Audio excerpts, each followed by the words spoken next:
Kozhikode Chaliyam Hortus Malabaric ഔഷധ ഉദ്യാനത്തിൽ ആരംഭിച്ച കേന്ദ്രാവിഷ്കൃത നഗരവനം പദ്ധതി ഇഴഞ്ഞു നീങ്ങുന്നു. നഗരപ്രദേശങ്ങളിൽ പരിസ്ഥിതി സൗഹൃദം വളർത്തുക എന്ന ലക്ഷ്യത്തോടെ കേന്ദ്ര വനം വകുപ്പ് ആവിഷ്കരിച്ച പദ്ധതിയാണിത്. 44 ലക്ഷം രൂപയാണ് ഇതിനായി കേന്ദ്രം നീക്കിവെച്ചത്. കഴിഞ്ഞ ജൂലൈയിലായിരുന്നു പദ്ധതി ആരംഭിച്ചത്. 10 ഏക്കറിൽ 7000 വൃക്ഷത്തൈകൾ വെച്ചുപിടിപ്പിക്കുകയായിരുന്നു ലക്ഷ്യം. കുഴികളെടുത്തെങ്കിലും നട്ടത് 2000 ചെടികൾ മാത്രം. എന്നാൽ അവ നനയ്ക്കാനും കളപറിക്കാനും ആളില്ലാത്ത അവസ്ഥയാണിപ്പോൾ. കരാറുകാർക്ക് ചെയ്ത പണിയുടെ പണം നൽകിയില്ലെന്ന ആരോപണവുമുണ്ട്.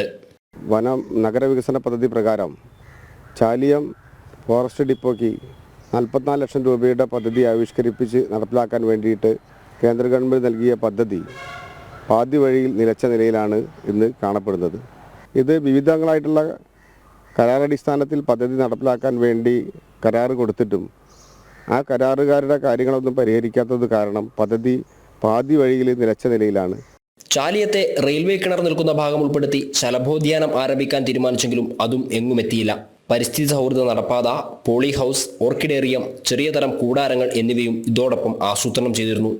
എന്നാൽ ഓഫീസ് കവാടം, ആധുനിക ടിമ്പർ യാർഡ്, ഇരിപ്പിടം എന്നിവ മാത്രമാണ് പൂർത്തിയായത്. ശലഭോദ്യാനത്തിന് വേണ്ടി കണ്ടിട്ടുള്ള റെയിൽവേയുടെ പഴയ, അതായത് തിരൂർ മുതൽ ചാലിയം വരെ ഉണ്ടായിരുന്ന റെയിൽവേയുടെ പ്രവർത്തനത്തിന് വേണ്ടി നിർമ്മിച്ചിട്ടുള്ള കിണർ അത് പദ്ധതിയിൽ ഉൾപ്പെടുത്തിയിട്ടുണ്ടെങ്കിലും അതൊക്കെ ആകെ മാലിന്യം നിറഞ്ഞ് നാശമായ രീതിയിലാണ് നടക്കുന്നത്. കരാറുകാരുമായുള്ള പ്രശ്നം പരിഹരിച്ച് പദ്ധതി തീർത്ത് എത്രയും പെട്ടെന്ന് ജനങ്ങൾക്ക് തുറന്നു കൊടുക്കണമെന്ന ആവശ്യം ശക്തമാണ്. ജനം, കോഴിക്കോട്.